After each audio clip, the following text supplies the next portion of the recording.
Welcome back, everybody. Welcome back to another episode of the Free Agents Podcast. Back here talking more Traitors, Traitors Season 4, Episode 8. What an episode. We have so much to get into. Let me just say at the top here, by the way, if you are watching us on YouTube or if you're not, go over to YouTube. Please hit that subscribe button. This YouTube channel is still pretty new and we could use all your help with the subscriptions. But while you're pressing that button, we again have a great show for you planned for today, talking all things the Traitors. Of course, I am Matt here first with Brian Scally. Scally, what's up? Hello. I'm good. Excited to be back talking about what seems like the reaction is fun episode, maybe sad outcome for many, but still fun episode. So glad to be talking about it yet again, and especially with such a fun guest. Yes. So excited to have this guest with us. My first time getting to talk to this person, let alone doing a podcast with this person. Someone who knows at least one person on this cast very, very well from Survivor 44. It's Frannie Marin. Frannie, how are you? I'm so great. Thank you so much for having me. So great to meet you, Matt. I love Matts. I have a great history with them. So I love I'm that. very pumped to build this relationship together. Yeah, loving this season and cannot wait to talk about this very fun episode. I mean, genuinely, like, I'm torn because I'm so like ready to hear your takes about like the season as it's happening right now, this episode, but also everything that Jam Jam just went through. I mean, that man is trending right now on all these social medias. That clip, I'm obsessed with it. Yeah, it's crazy. It really like hurt my heart watching last week's episode. Watching him get dragged out of there. My friends and I were like, we're teary. Like it was so fast and all of a sudden he's just off our screens. It was tragic. I was very proud of him though for in his final moments, absolutely clocking not exactly the way that he died, but the person who killed him. That was classic Jam Jam.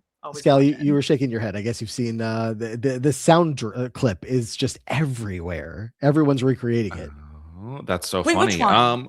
The you Jam Jam. Oh. I haven't seen that. I love that. Yeah, I've seen, but I did not know exactly which one you were referring to. That's so funny. I didn't know it had gone so viral. Yeah, with Jam Jam especially, I think, being that it was unexpected, I didn't think he was going to get killed there. Happy he used every second he had, even if it was like, even if it had been the wrong person. Like, still get your thoughts out while you still have the chance. So it's been very fun. Frannie, what was in the water in Survivor 44 that just has them, contacting the whole cast to come do the Traitors? Yeah, I don't know. There's something going on there. It's kind of fascinating because to me, watching the Traitors, I feel so divorced from that reality. Like I would never be there with the housewives, but then I'm like, man, I guess I like slept on the beach next to all these people who go on this show. Hang on, where's my invitation? But yeah, great representation from Survivor 44. Yeah, I mean, look, I guess we're here right now. We'll get into everything from this week, and of course, unfortunately, Jam Jam's been gone now for an episode. But Jam Jam had a pretty big season here. Of course, the beginning of the season was not as fun for him, arguing back and forth with Michael Rappaport. But he goes on to kind of get some of that sus off of him. It seems like he was having some fun, even though he was still, had a couple of feuds along the way. Yeah, the thing I'll say too is honestly watching him on the Traitors was almost more accurate to my experience with him on season 44 of Survivor than what was on screen for season 44. Ooh, wow. Just those moments that Jam Jam has with people. I think he has a moment like this with Monet in maybe the first episode where he kind of like gets really up close with you, is very friendly, and then says something sort of bold to see how you'll react, and then backs off. Like it's always just a joke. I was just saying that. That's so classic Jam Jam. And then like dropping little hints about things. He kind of did that, dropping that Rob Cesternino was going to be a big threat, was a really great strategist. I was like, wow, I'm getting flashbacks. That's exactly what it was like on Survivor being with him. So he's a great player. Yeah, That's very so sad to see him go, but an iconic exit. Yeah, the sparkle in the eye that he's consistently looking for when he's dropping those things for people. So very funny. Yeah, exactly. And it works. It really does. It does. And so obviously you knew Jam Jam and Rob and anybody else on this cast that you were really clocked into paying attention to how they were going to do this season. Yeah. I love Drag Race, so I was very excited to see Monet Exchange. I had a draft pool for this season. It's doing very poorly. The only person I have left is Tara Lipinski. But I had Rob, I had Monet. I know Tara and Johnny Weir because I really love the Olympics. And then all the housewives, I'm kind of like, but it's fun to get to know them on the show. They're Yeah. very entertaining. I was glad to see Dorinda back. I feel like she's very funny. She's like not playing the game really at all, but she's fun to watch. She's on a girls trip. That's what she's said. on a girls trip. Yes. I feel like coming in a little blind to some of these people is fun because you get to know them, and then you're not devastated if someone that you love leaves early necessarily. So even though like you got like a fun bite-sized clip and you didn't build up how much you were going to be getting of them on the season. Yes, or totally. It's Lord Ivor and he goes on to win. That could happen. It does happen sometimes. The other thing I'll say with all of these like famous folks who you may or may not know, it's very fun that there's an entire like Rolodex of other content about them if you do actually get very excited. Real? Last week, I was really inducted into the Love Island world. I was shown many clips of Rob on Love Island. Fascinating material. I mean, the fact that you have the option of you could either jump into the Love Island world or the Housewives world, you have, the world is your oyster. Big pools. Yeah. To check these people out. Yeah, definitely. But Frannie, what have you been thinking of the season so far? Obviously, this was a big episode, but even up until this point, have you been enjoying? Oh my gosh. Yeah, I've been loving it. I feel like I have been laughing so hard this season. There were a lot of big heartbreaks early on. I feel like really all the people that I knew the best and was most excited about are kind of gone at this point. But that has opened up opportunities for me to get excited about other people. And they're just really, really funny confessionalists and funny people on this season, which I've been enjoying. I also love that we have now gotten both sides of the coin in terms of traitor collaboration. Like it was satisfying to see them work very well together, especially coming off of last season. But now I like that we've had a bit of a dissolution occur. I'm like, that's fun too, to have them at each other's throats. Mm-hmm. It's been a really, good journey. That is so funny because I do feel like there was a lot of the like, okay, they're working together and it's been really successful, but also like we really missed season 3. They were all fighting. And then as soon as it happens, everyone's like, no, not like this, not like this. We don't want this anymore. So it's but I think it's we're right at the end. Like if not now, then when? So I'm good. And Frannie, I have to imagine that you're somebody who puts yourself into how would I handle this, just because, first of all, you're a fan of all of these shows. But second of all, you play a lot of Clock Tower. And that's a game not the exact same as this, but where sometimes you're bad, sometimes you're good. So are you usually watching this thinking if I was the faithful, this is what I would do if I was the traitor and so on? Oh, yeah, of course I do from Clock Tower. It's fascinating, though, knowing how I behave on Clock Tower. Watching the Traitors, I'm like, wow, I would do really bad on that show. I think that this week Rob was talking about how he wanted to like rile up Candace because he thinks the like louder and more brazen you are, the more guilty you seem. And I think that's really how I behave when I'm innocent. Is I'm like, it is not me. There's no way I'm evil. And I would totally do that if I was a faithful. And I think I'd get yeeted out of there immediately for it. So yeah, maybe it's okay. I haven't gotten a call from them yet. Well, if anyone's looking to watch Frannie play, generally, every so often on Dwight's streams, always a fun watch. Sometimes up against Callie, and you never know what to expect. True. Maybe working with, maybe working against. You don't know. Yeah, difficult to say, but starting from now on, working with. Oh, there we go. Yeah, nobody else that plays with you guys better be watching. And if you are, keep cool. Yeah. But speaking of, people who you don't know if they're going to be working with or against each other, Rob and Candace. Frannie, this was a big week for our turret, and our turret no longer exists as it was. Going forward, we still have Rob, but Rob has now created a new turret for himself, and we'll talk about Eric. But what did you think of the showdown between Candace and Rob? Oh yeah, it was a balance for me where again it was exciting to see them kind of at each other's throats, because I think that's where strategy as a traitor can get really interesting. Like, how do you throw a fellow traitor under the bus without implicating yourself? I think it's actually really hard often. But I sort of like scratched that itch when Lisa went home, and then I was like, oh, I really wish you had just locked in and worked together. Yeah. I do actually think if Candace had played it cool, she could have even said to Rob, like, I'm pissed at you, but let's continue to work together moving forward. And even if she had intended to backstab him later, I think that they would have been able to continue decently far into the game together. I feel like her decision to just go all in on revenge blew up her whole game entirely. And I feel like she put Rob in a really bad situation now, which that's what she wants. That's what she wants. But it's like the sportsmanship conversation they had. Like, you're going down the drain and you are, putting your fellow traitor in a bad situation on the way out. To me, that's bad sportsmanship.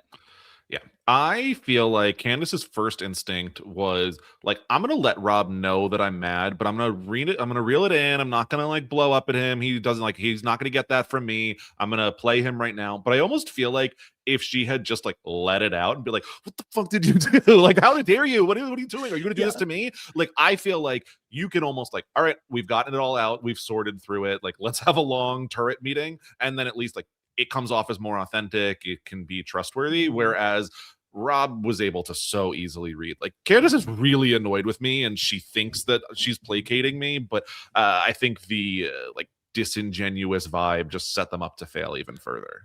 I think back to like last season, Danielle and Carolyn at least like pretended for a couple of rounds. Like, neither one of them actually trusted each other, but you would get to the turret and you'd hear like Danielle being like, come on, Carolyn, like, I'm sorry, I didn't mean this. Like, we're going to be good. We're going to be fine. And there was at least some level of like, okay, let's both pretend because we know it's beneficial to both of us to have this be the case. Rob is playing a whole different game. And even though he didn't, I believe him. And I think it's pretty clear that he wasn't like the number one person pushing for Candace to go more aggressively than anybody else. He was still involved and he still clearly wanted her out. So they weren't on the same page and they weren't going to be back on the same page. And Candace took the fall. And Frannie, I totally hear you on the bad sportsmanship. I do have to come down on the side of like, look, I'm going to be petty on my way out too. If you're dragging me down, I'm going to go with you. I'm sorry, but that's why I shouldn't play games. Wow. That's wild. That's why I don't. Yeah, I'm not playing these games with you now. Look, I don't take this chair. Someone else does. Yeah. Oh man. Yeah, I think it just stinks because you just want to see them work together after, especially they worked together so well at the beginning of the season. And yeah, like you said, Skelly, I like that idea of kind of airing all the dirty laundry in one fell swoop, getting it over with, and then kind of recommitting to each other. I actually do think that would have worked well. Yeah, I think that another problem for me was Candace's like inability to acknowledge that Rob did make a good game move by voting out Lisa. I think she was just so like myopic that this was a snaky thing that he did. He turned against his fellow traitor without recognizing the broader context that Rob laid out, which is like, what am I going to do? I've been working with Colton. I've been, saying this and that. All of a sudden, I'm just going to not vote for Lisa when everyone else is. That like disconnect, I think, made it frustrating to watch too. Yeah, I wonder if it almost could have been a lesson learned of like, okay, you didn't have this public relationship with Lisa, so you voted against her. Now, if I'm worried you're going to do the same thing to me, let's make sure that we make more of a public relationship. So then when I am all of a sudden on the block, you can vote to save me and can't say, what was I going to do? My friend was there. Like, there's something that can be done rather than just throwing it all away.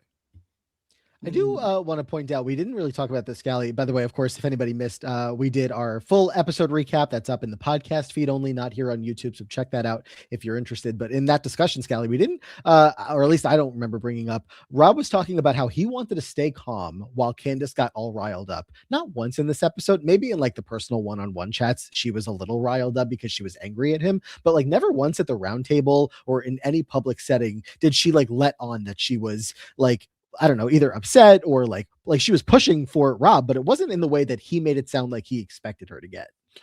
Yeah, which I think is like an interesting choice of words for sure, or an expectation. I feel like Candace has not really like shown to be one to get riled up on the Traitors, especially. So I wouldn't necessarily have that expectation. As that Rob and others have kind of like branded the housewives as just like they're gonna housewife, that's what they're gonna do, but we haven't really seen that out of pretty much any housewife this season. So I would not necessarily come in here with that expectation. I guess you could say when Rob's energy level is at about a 0 for most of the season, that anything above that is going to, by comparison, seem very exciting to him possibly. But yeah, I would not say Candace was, riled up at any point. No. Yeah, Candace is at a very reasonable 2 out of 100, and Rob's like, I got her. She's riled. She's out of control.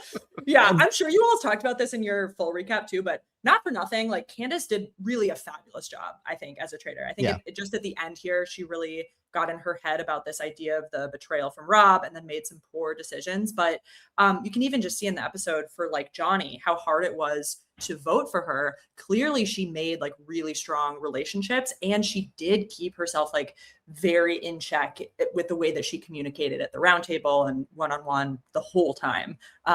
Yeah, she really surprised me. I thought she did awesome. I think the like one weak spot that she just didn't know she had, I think Rob had a good read and said it almost like in a way that was good for him as a faithful, but kind of made sense for him as a traitor as well. When he, after the round table leaves, it's like, yeah, I don't know if Candace just thought because I was quiet, I didn't build relationships here. And I think that was maybe her problem, in that he kept a lot of his friends and close relationships around. How many people are we seeing? Like Natalie all of a sudden is like, yeah, my closest person is Rob. It's like, what? Like, who knew? Yeah. So I'm sure that Candace was probably not also thinking the same thing. She thinks she has Dorinda, she has Johnny and Tara, but Rob has the rest of the castle, and that's so dangerous. Literally, I ask myself, like, who does he not have in his pocket? He was talking about Mark Ballas being in his pocket, and that's somebody that he was going to recruit. I'm like, okay, I know that you guys are like both relatively trusted faithfuls by a good majority of the other faithful. Well, he's not even faithful, but like people trust you. I'm just like, how many people like could you actually count to say like may have even a little bit of a suspicion towards Rob? Maybe Dorinda, and we don't even know that that's the case, but she's just like one of very few people who haven't, I think, commented to us like, oh, I trust Rob, while everybody else has. So Frannie, I mean, I think we're really looking at, again, like with the board reshuffled here, Rob now in control of the turret. He's bringing Eric in going forward. It's like, okay, how can he move forward with all of this trust that people have in him? The spotlight has been shined on him a little bit more than he would have liked, but he's still set up so well. Yeah, I am really, really curious to see how he moves forward for a couple reasons. One, I mean, like you said, he is so well positioned. We see so much of him in confessionals because he's a traitor, but I think like it's hard to comprehend just how he's coming off in the castle. Like I think he really is very understated, and that has made him become very trustworthy. I think that anyone who thinks deeply for like 10 seconds about why Candace was targeting Rob on her way out will come to the conclusion that it could be because he's a traitor. Like that is not a big leap.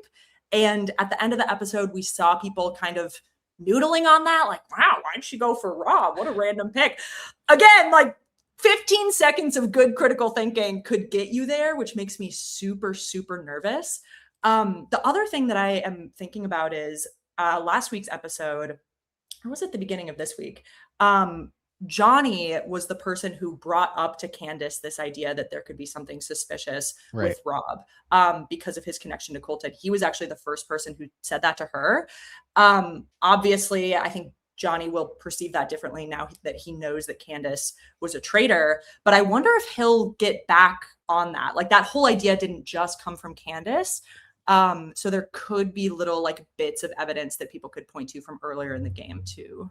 Yeah, I mean, if he wants to go to war with Rob right now, I don't know that he's winning. Bad time for it. And especially, I think Johnny, we can tell, seems like a little shaken. The next person closest in the game besides Tara was Candace, and she reveals she's a traitor. He's like, I don't know what to do. What are my reads right now? Got to rely on Tara's reads, and those are not good. So, like, what are we doing? I think that there's, I think that there's a chance that Johnny might come into the roundtable a little more meek next time. And if Rob sets his target on Johnny, I think that's going to be a big problem.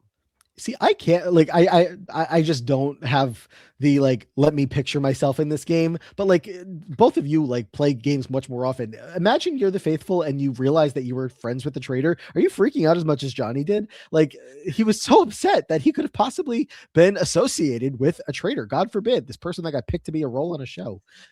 This to me is so the mark of somebody who has not played a game like this. That must be it. It's so funny when people are like, how could I have like aligned myself with somebody like that? It's like any of you could have been a traitor. You signed up for this.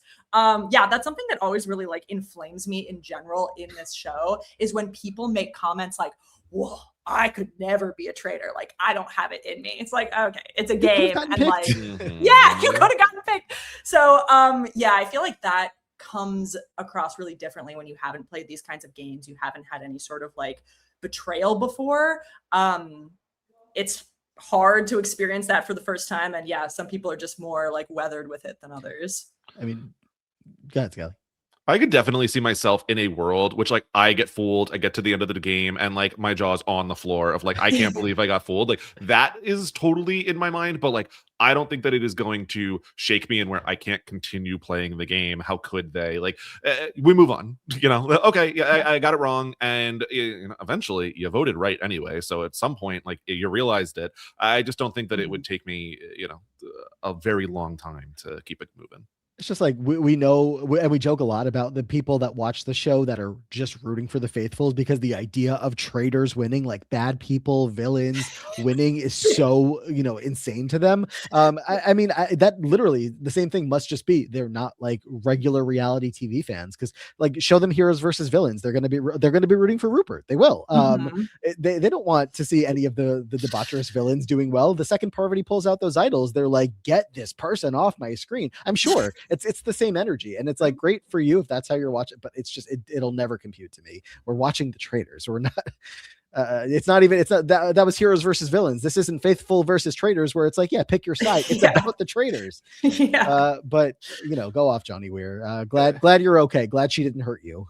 Well, to their credit, this is the Traitors. It's not Survivor, where it has brought in especially like a large percentage of the viewing audience that isn't that familiar with these games. So last season, when, you know, these four faithful that a lot of us are like, huh, when there was a decent amount of the reaction was like, yay, like good triumphs over evil. Like we are so happy that Lord Ivar and Dolores won. Like okay, I get, like, sure, good for you, but like I cannot imagine being in that world. So like they're playing to that part of the audience. I think that if Johnny Weir gets put in the position, especially of the like, do you want to become a traitor or do you want to go home? Like he's going to be a traitor, but for now he doesn't have to face that reality.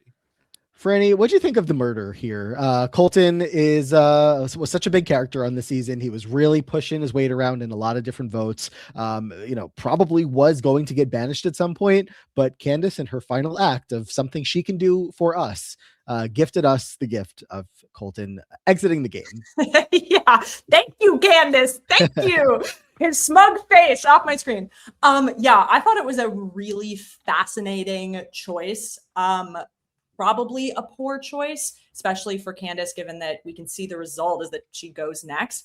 I definitely think there's a world that if they murder anybody but Colton comes in, he's on Candace gets voted out anyways. So it's not like so binary. But yeah, I was really fascinated by that. I think it's good to keep people who are kind of loud, who have some suspicion, and that's definitely Colton. There were still a lot of people that were thinking he was a traitor.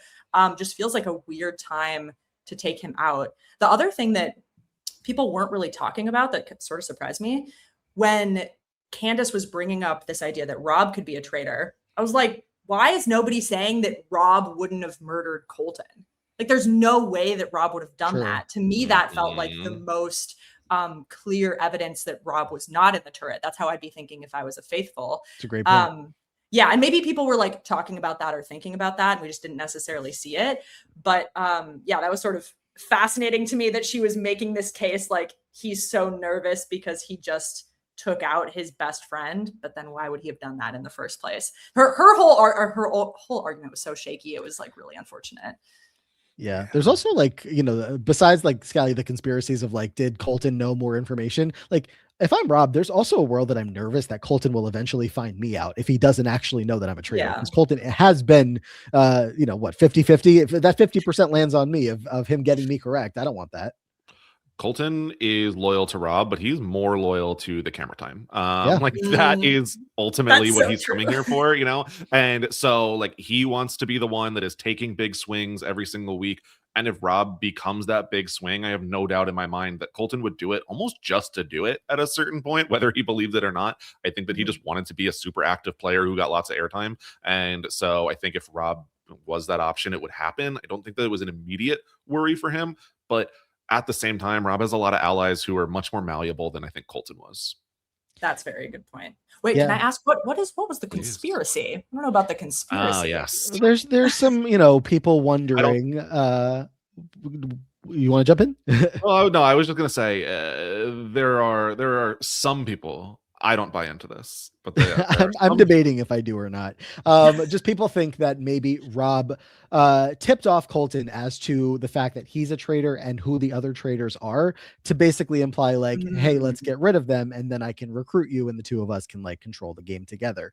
Now, like the way that I've been thinking about it since hearing about this is just like I could see a world where I could see a world where it happens, not in such a direct way of like, Colton, I'm the traitor, they're the traitors too, but maybe just along the lines of Colton, stick with me, we will go deep into the game, but we do have to look at Candace after we look at Lisa, because those are the people that I'm thinking about. And then, you know, that's what Candace was worried about, that Rob like lined Colton up in front of him and said, here's Candace, go. So there's I think very specifically, it's the confessional that he gave when he was murdered. And he said, Candace, I know it's you. Like that, a level of confidence that, you know, is as confident as he was when he knew that it was Lisa, which he actually was correct about. And then Rob go on and win this game. It was like, did he talk to other people in that confessional or just the two of them? I see. Yeah, that was a very interesting confessional. I don't know. I feel like I especially since they showed the scene, which was critical for storytelling, but the scene where Colton tries to pitch that idea to Lisa of like, hey, you could just tell me you're a traitor, we could make something happen. I feel like they would have shown us that if that had happened with Rob, because it's really, I think it'd be interesting to see Colton try that, have it fail so fantastically, but then kind of have it work for a second with Rob. I feel like you're telling me Colton's ego's not having him in confessional be like, I know Rob's a traitor, he's my traitor angel, going out in even the spot and being like, I know it's Candace, but I also know it's Rob. I haven't said it to anyone yet, but like I knew all along, and I was hoping he would recruit me. Like I think it would have come up. I mean, Colton's got some, you know, evilness in him. Sure. And if he's just kind of holding it dark to himself, deep down and dark to himself, you know, maybe I don't know, who knows, but it's not a theory I'm buying into. I don't know. I mean, again, I'm not like super, but I'm just like, you're keeping it alive. Yeah, it's an interesting theory. It's okay. Glad I still just think it's crazy, Frannie, that, you know, this big character of this season just gone in a flash.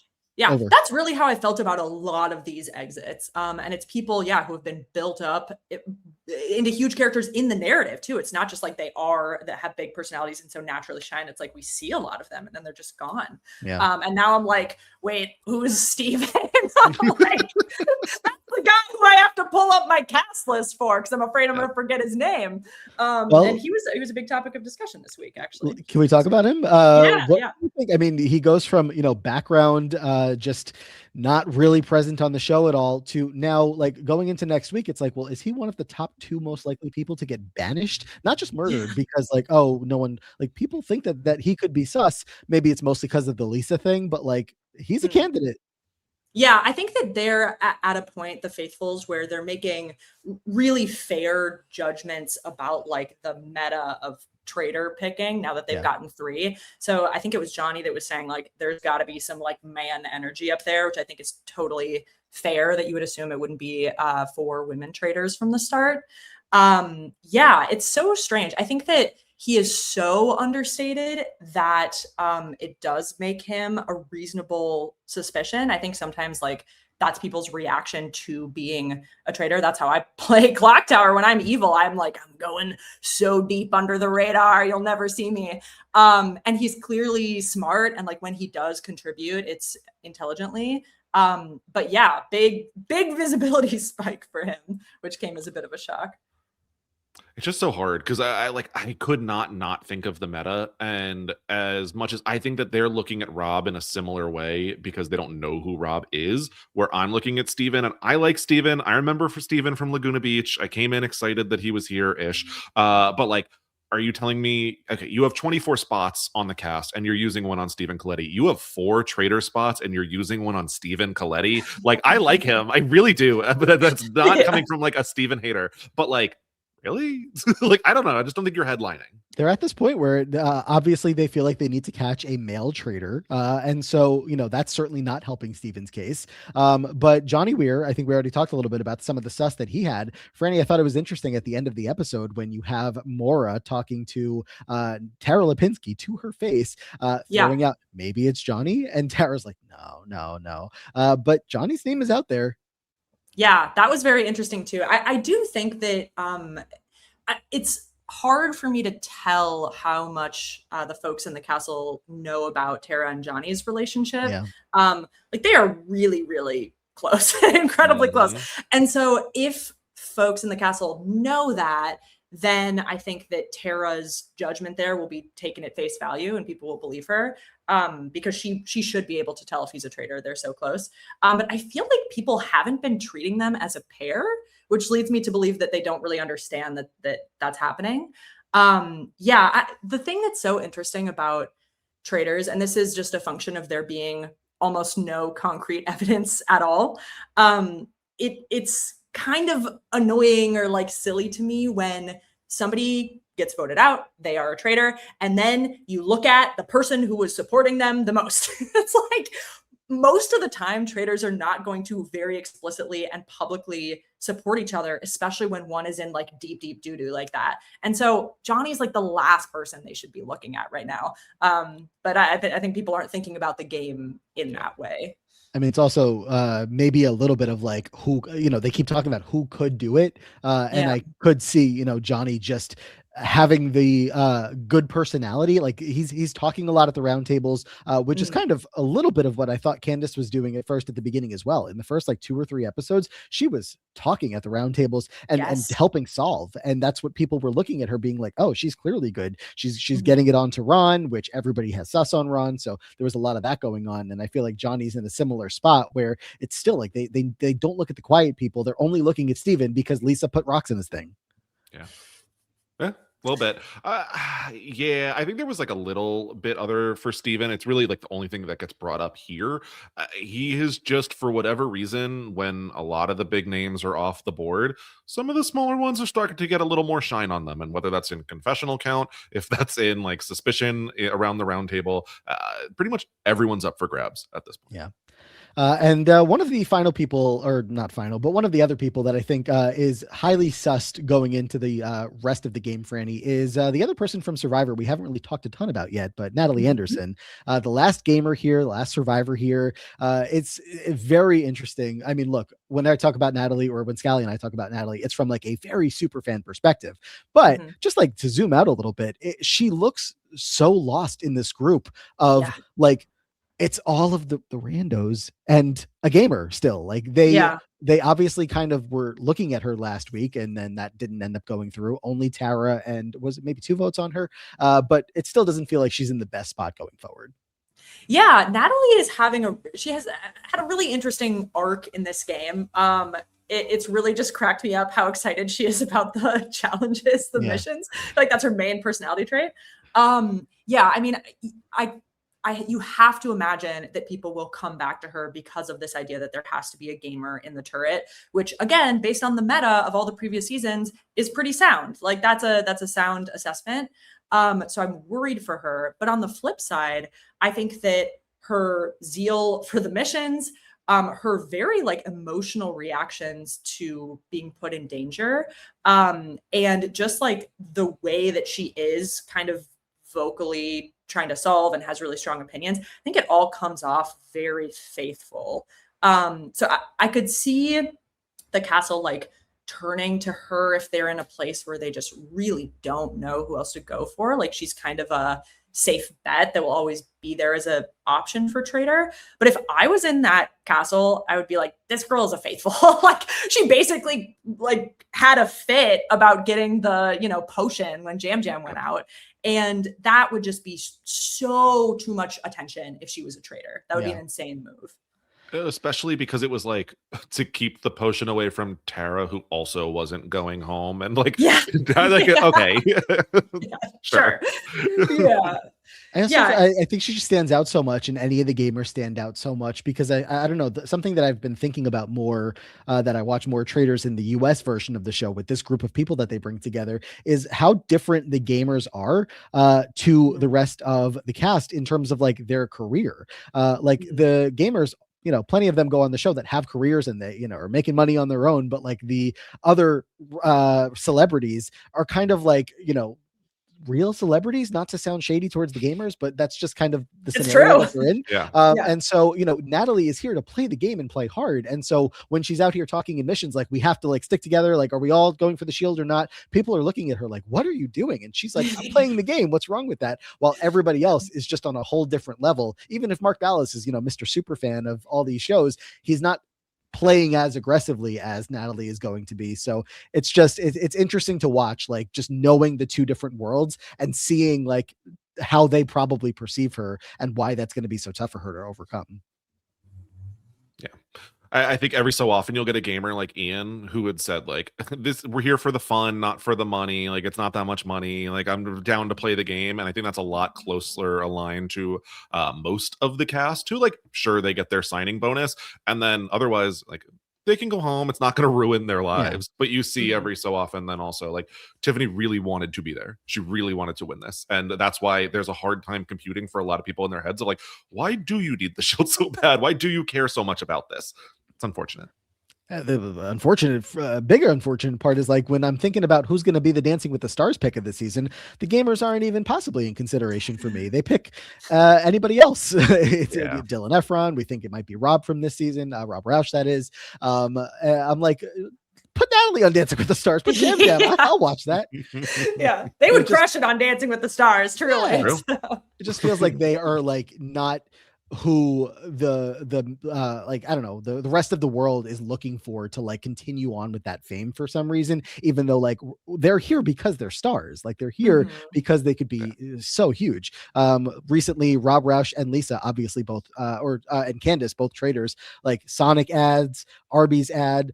Today Lisa Rinna's Sonic ad came out, so Sonic has two of the Traitors now. That's who they're pulling from. They're pulling Sonic from the Hedgehog. Fast food restaurant.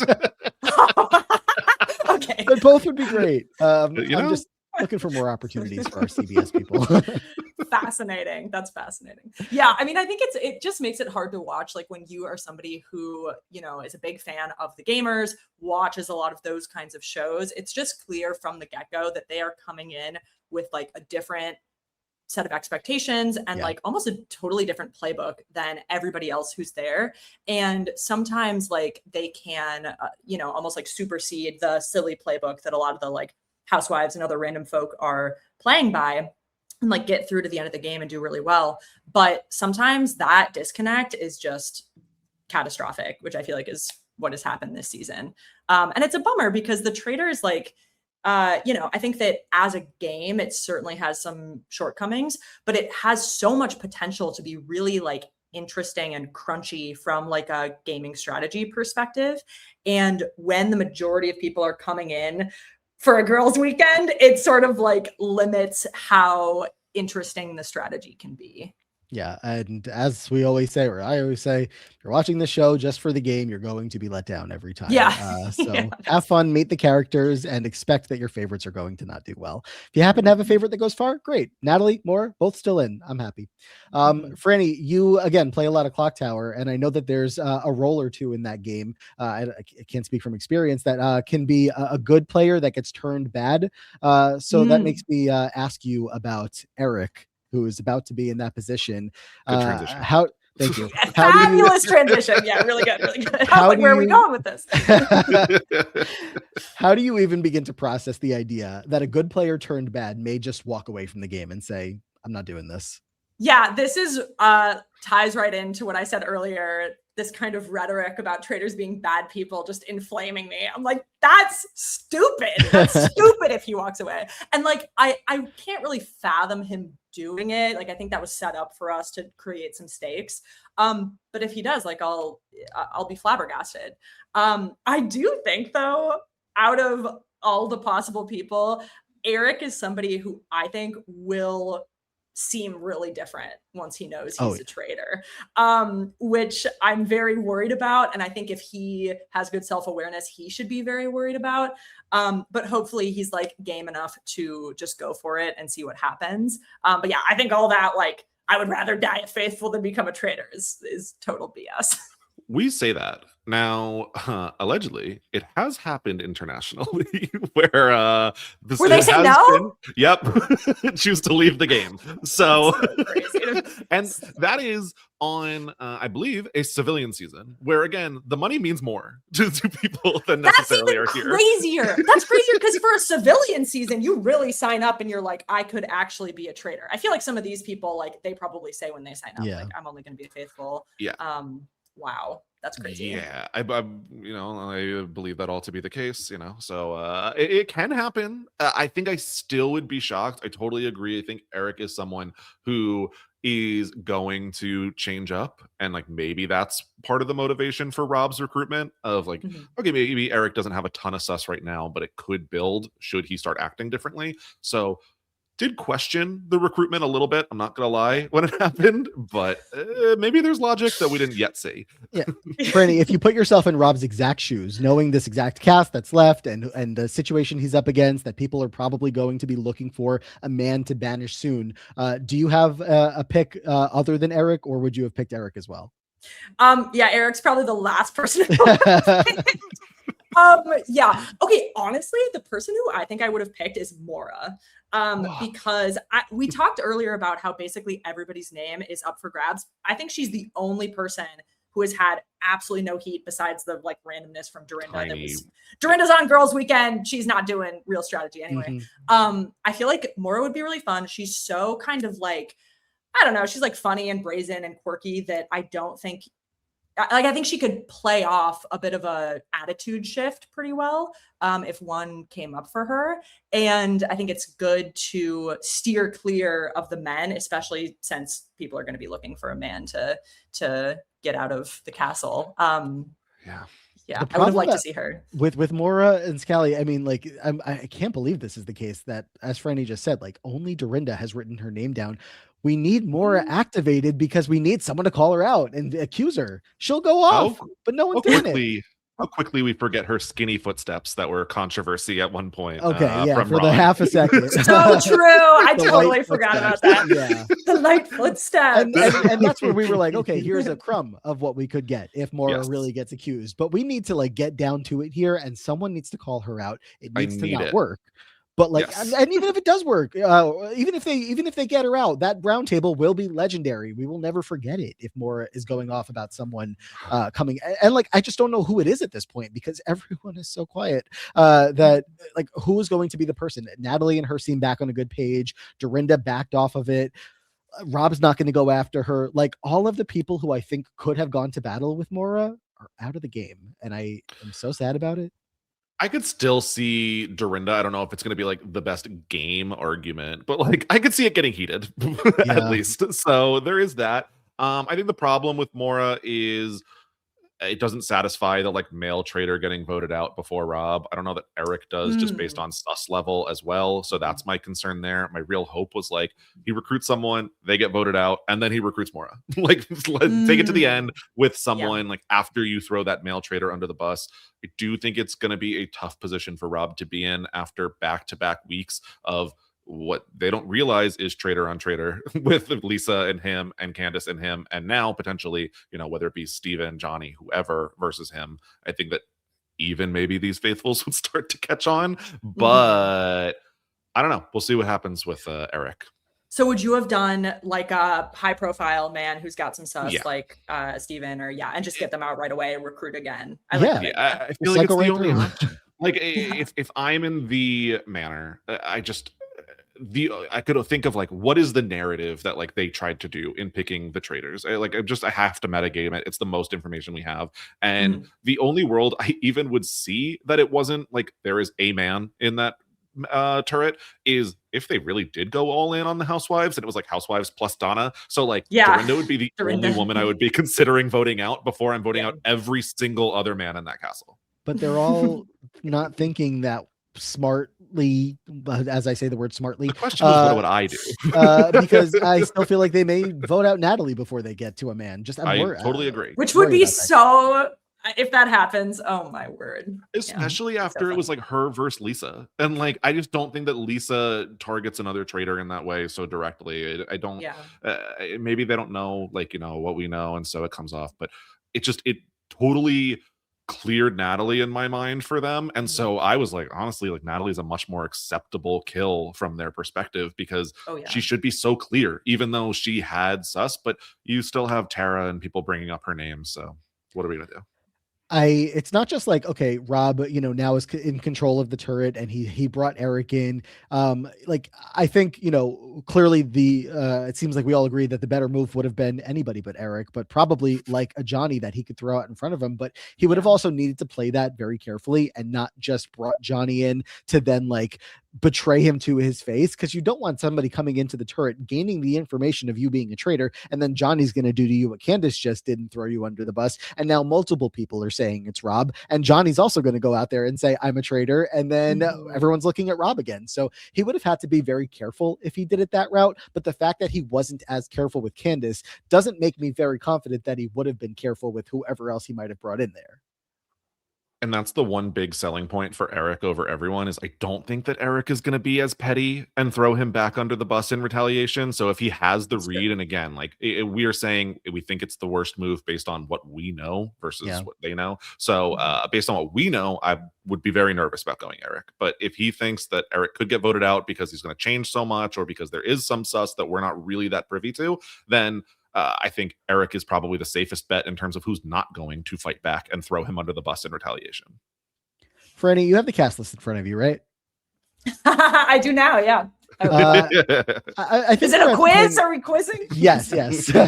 On what day was just kidding. I feel like we're at the point in the season where we can actually start to speculate who will be there at the end. Maybe not necessarily like who's gonna win, because I know it's hard. But what names are popping out to you that, whether it be they get through all the murders or the banishments, you think that could be there on finale night?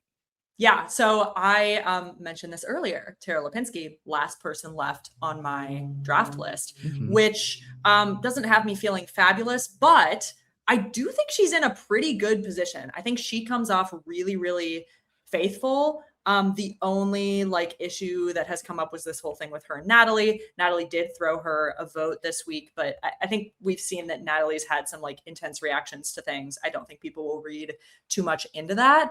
And I feel like she's trying to solve, which people like.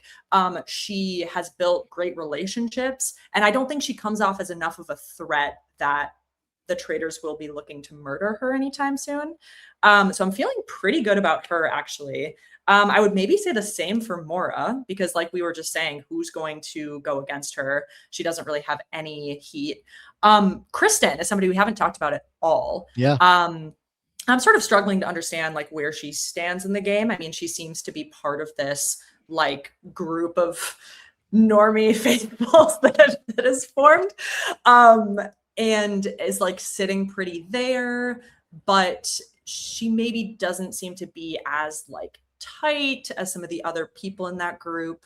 So she's somebody that I'm a little confused about, but could see staying at the end. Yeah, I think obviously the big name is Rob. Will he be there? Well, yeah, that too. Yeah. I guess I was ignoring Rob. Yeah. That's one of them. That's just the big question mark. Because if he's there, that changes that really sets what the finale will look like. Obviously, still a couple of weeks in between now and then, but I don't know. I'm really starting to try to picture it. What that final fire pit's going to look like. Who's going to be there? Who's going to be sent out at the last minute? Scary. I think the concern with Tara is if Johnny gets voted out, you should be murdering her immediately, because there's no world, I think, in which Tara is getting voted out right now. So it's kind of keep her in there so that you can keep the suspicion on she's here because Johnny's protecting her as a traitor type thing. But I think that for Rob, it doesn't seem like they're particularly close. Cut to next week when Tara's my second closest relationship is Rob. But I struggle to see unless they're both making it there and then they both get voted out. I don't know. It's tough for me with Tara. I feel like I could see Kristen and Mark, but that's such a duo that's so dangerous as well. They're almost just as much of a Tara and Johnny type this duo. point. That's true at this point. Mark has gotten a little bit of suspicion too, I think, just for being so quiet. So I'm curious to see how that plays out next week as we're on the, manhunt. It's quite literally. Yeah, quite literally. Yeah. Never has that been more true. So we'll see. Frannie, we would like to talk a little bit about the mission. And I believe you were saying earlier that you enjoyed this one. I loved it. It was like the best 15 minutes of my day yesterday. I laughed so hard. I thought it was the most fun mission that we have seen on the show. I really liked that they clearly had fun too. Like, it was super fun and funny. It was very creative. I just in general love games and tasks where people have to communicate something in an odd way. Like, I love a charades. I love monikers. So yeah, this totally tickled me. I was obsessed with it. My favorite game that I've ever played. It was something that was created in my mind, in my world, when I was, 10 years ago. And it's the game where you have headphones on and music is blasting in your ears, and you have to try to read the lips of someone that are saying a sentence to you, and you have no idea what they're saying, and you're screaming at the top of your lungs. I've never not laughed playing that game. And it's along the same lines of that you need to communicate well. And it's silliness. It's pure silliness. And can't we all be silly sometimes? And Scally, you were waiting for this one too. I got to the point, they did this much earlier in the season on Traitors UK, which often does use very similar missions back and forth in the same season. And it was just the Traitors get so much flack for their missions and they're dead air, they're nothing. People skip them all the time. And don't skip this one. It is the best. It's so funny. Good episode, great mission. Really, really funny. So I have the 6 images that they created, thanks to Scally. I'm going to pull them up on the screen, but I do want to say, before we get past the part where they were picking who was going to be eligible to go get the shields and not be in these pictures, Candace had a line here that we have not talked about yet, and it was good. She was talking about how everybody trusts Rob so much, and she said everybody just wants to drink Rob's bathwater because he's such a faithful. I spit. It was crazy. She has delivered on these lines consistently, and I'm gonna miss that in a big way. The Saltburn reference coming in. Yeah. Took long enough, honestly. Yeah, where's that been all our lives? I loved that. I know. I'm gonna miss her confessionals. So sad. Let's start here. Again, if you're watching us on YouTube, you'll see the visuals that we have alongside us today. If not, then come find us on YouTube and subscribe, please.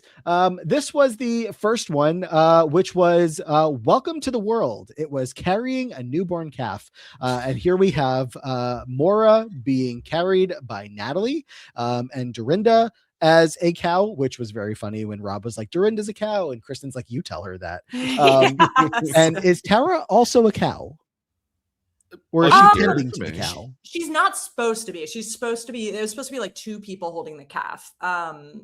Sure. But she's not looking like a cow, I would say.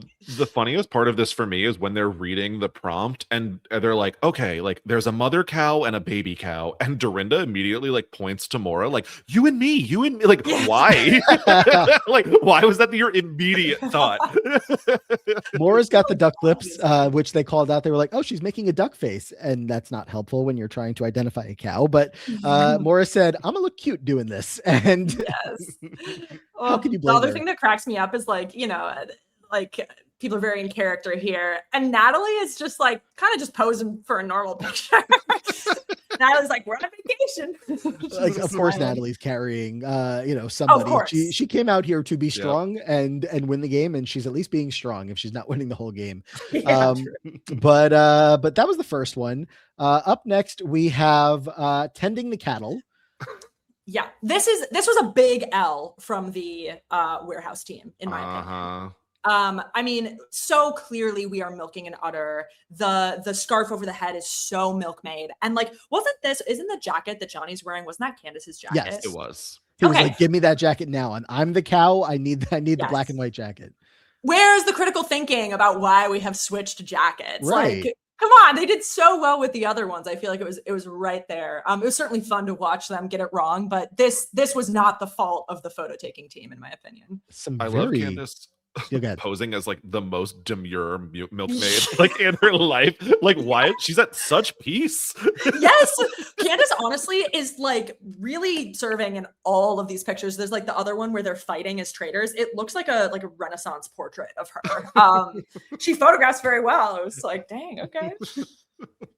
I haven't seen this many asses in the air since Heated Rivalry. Yeah. Oh, this one was Heated Rivalry.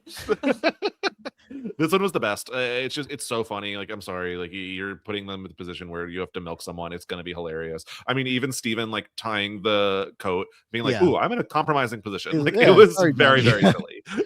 Meanwhile, Eric is eating grass and was very upset when they didn't get it. He's like, "I literally put allergens in my mouth, and we're not going to get a point for that."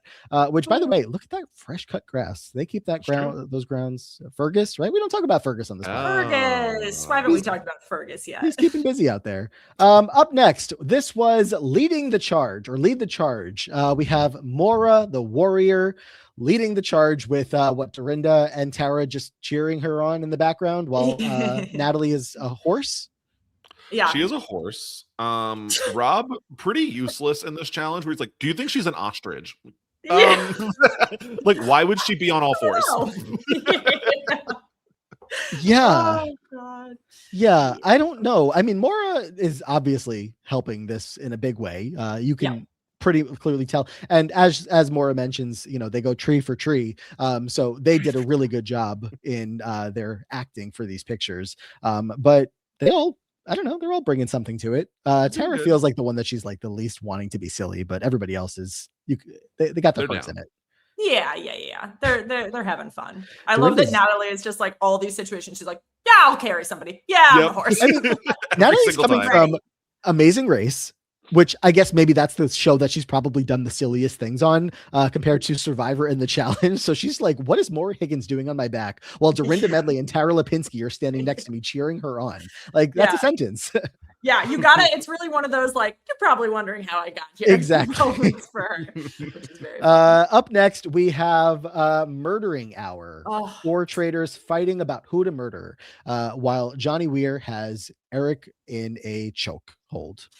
Now, do we remember what was the painting that they chose for this one? I know it was wrong, but I'm trying to remember what made them like get to the wrong conclusion. I will say the one that they were supposed to pick, it was like a darker picture. So you like from where I was sitting, watching it through the screen, it looked like the 4 traitors that were standing there contemplating. Like I got it when I saw the real picture, but they were like in a darker setting. So I was like, my eyes wouldn't go to it. But I think it was just 4 people doing something else, or maybe it was animals. I don't know. Yeah, I think it was more of an all-out fight, and so that's what like led them to it. I think that they might have suspected they got to like view the picture because they seem to be going a lot more for like, oh well, there's someone over here in this placement. It's like, okay, well they had no freaking idea when they were looking at the prompts. So they're like, oh, this face that Johnny's making is so similar to the face in this one. It was like, okay, well, like, do you understand how this works? Like, that's also, I do think that. I mean, so in the description for this one, they were told that it was traitors arguing. I think the only note I would give is if they had somehow finagled hoods. Like if they had put coats over themselves, that might have helped. I think in the final picture, the traitors were hooded, but again, they did a pretty good job here, I would have read the prompt and been like, how do I pretend to be a traitor? I have no experience doing that. I don't know what to do. We can relate to that. Yeah. I'm just going to sit this one out. I'm so faithful. Any of you have any idea how to pretend to be a traitor or how to be one? Also, what's the deal with this camera? It's like a box on a wooden tripod. There's definitely like an iPhone in that box. Right? 100%. Absolutely. Because even like, is the background like there's like a thing being draped over the back? I'm like, does this have to do with the lighting or what? It's an old school camera. Yes, it's pretending to be. Yeah. Sure. I mean, they could have just had Fergus walk around with an iPhone and take pictures, but which honestly would have been pretty funny. I think that would have been great. The sad proposal here, Maura's face takes me to another dimension, let alone Tara Lipinski creeping over the wall. So funny. So good. So good. Really incredible, this one. All of this is great. I mean, like, first of all, I don't know what Dorinda's supposed to be doing. She looks so bashful. Yeah, she is the most bashful I've ever seen anyone. Yeah, I'd say, okay, so she's fashioned knitting needles out of sticks. I think they said that the mom was supposed to be knitting. Okay. So that was pretty good, I think. That is good. Yeah, I mean, Mora's just, she's eating this up. Mora wasn't even really this came to upset when plan she this got dumped on challenge. Love Island. She did the dumping, I guess, but yeah. That's 100%. She was the MVP here. Tara, what are you doing? How'd you get up there? Yeah. To be fair, when I saw her doing that, I was like, what the hell is she doing? I saw the painting, and I was like, well, it's kind of accurate. So it did work out. It did. It's kind of perfect, actually. Yeah, this was the one that I think was the most like the painting was just like, oh, immediately that's what it is. And then we finally have the screaming infant, where we see Eric Nam as a wailing baby in Candace's arms. And they got this one wrong too, because they thought that Eric was supposed to be a pig's head, which offended him greatly. Yeah. I think they did get it right, but they were very confused. Oh, they got this one right? Yeah. It was the first two they got wrong. But for me, I'm looking at it, I'm like, how do you think? Because, I mean, I guess like Eric's body does look gone here. Yeah. Like, where did it go? The same blanket as Candace has across her lap. So yeah, it's missing. Bit of a green screen effect happening here. But yeah, like I think you gotta like reverse think through it as if you are that team. Yeah. Like if you are told pig's head, is that the face you're making? Absolutely not. No. Yeah. Stephen picking his nose. I was gonna bring up the same. Yeah. Like, it's on the tip of my tongue. When are we gonna talk about it? And it kind of looks like it. Yeah. And Johnny bringing nothing here to help. I mean, there must have been a prompt of like what the two of them were supposed to be doing, but nothing in this is helpful to me. Candace, though, acting. Again, incredible. This is the one that I was saying felt very Renaissance. It's like beautiful. Yeah. Do we remember what was the prompt for this? Or that like our Johnny and Steven like children in the back? Is that why he's picking his nose? That could be. I forget if it was like, oh, they avoid their glances or something, because it's just it's you know, they get like a half a sentence on each of what they're supposed to be doing. So would you two want to be in the warehouse or on one of the photography teams? That's the real question. I'm a photography team boy. Yeah. Like, give me fun. Give me fun. Same. I want silly. I wish I could say the same, but I know I'd be like, get me in that warehouse. Let me. I could read that. Yeah, I was feeling that, but it's okay. We've got good communication here. I think we get them all. Just like tell me to do improv. Like, no, I'm gonna fall apart. I'm gonna be like, I don't know what to do. I don't want to put my hands. But luckily, I don't have to compete here. But that was a fun mission. Yeah. If it's not going to be something related to the game or something like that, which next week's mission will be fun. It's the Jack in the Box mission. You're in for a good time, Frannie, if you haven't seen it already. I enjoyed it. I mean, it's not like, oh, this is as fun as this. This is fun. Next week's is intriguing and kind of like, you know, you're on the edge of your seat because the traitors will be basically out there in plain sight. Around the faithful, in plain sight, to the sense that the faithful will be right next to them as they are fully exposed in broad daylight, but they will be covered up inside of their little Jack in the Box while the mission is taking place. So it's definitely intriguing. I'm almost sad that if Eric is there, he'll be there as a traitor, because they are relying on like, ooh, do I hear someone moving around outside of me? Because Eric's magic ears already failed him once. Could they fail him again? Magic eyes also failing him this time with the handwriting. So, you know. That was so funny. That was so funny. The dramatic pause. so good. So I don't know which of Eric's senses are strong, but not these two apparently. So. I mean, we need to have the listen. What was the challenge that Tom Sandoval was like hearing in the phone? Yeah, the baby. Maybe he's a good speaker. Yeah, he'd be good. Well, so maybe his listening is any better. I don't know. Yeah, because it's been rough. Frannie, anything from the episodes, you know, before episode 8 that you want to talk about? Obviously, we talked about Jam Jam, unless you had anything more there, but there's been a ton of eliminations. Monet, Rob, Tiffany, just a lot of sad goodbyes we've had to say. Yeah, I mean, truly just like very devastating across the board. Yeah. my review of the first half of the season. Yeah, I mean, Rob going was so sad, like especially after he completely accurately clocked that it was a murder in plain sight. Tiffany was really sad. I haven't seen that season of Big Brother, but I'm good friends with Claire Rafis, and she was gassing Tiffany up to me so much. She's like, that girl's gonna win. She's so good. And so I was such a bummer to see her go. Monet, I feel like we just didn't even get enough from. I love Monet.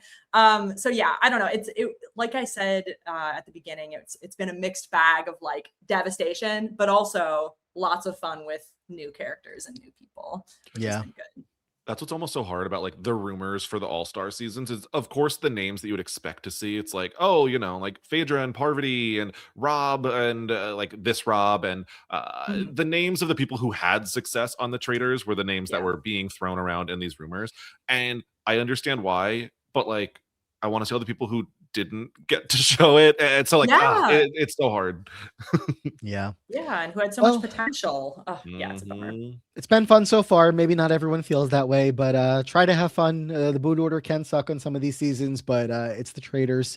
It's only a couple more weeks. If you're sticking around with it, stick around here with us, and we'll try to have some fun. Frannie. They said thank you. They said thank you. Frannie, thank you. All came together as Frankie. Frannie, thank you for joining us today. Yeah, perfect landing. Thank you for having me. It's been a pleasure. Super fun episode, fun season, and pleasure to talk about it with the both of you today. Yes, you're very welcome. Thank you. Scally, anything else today?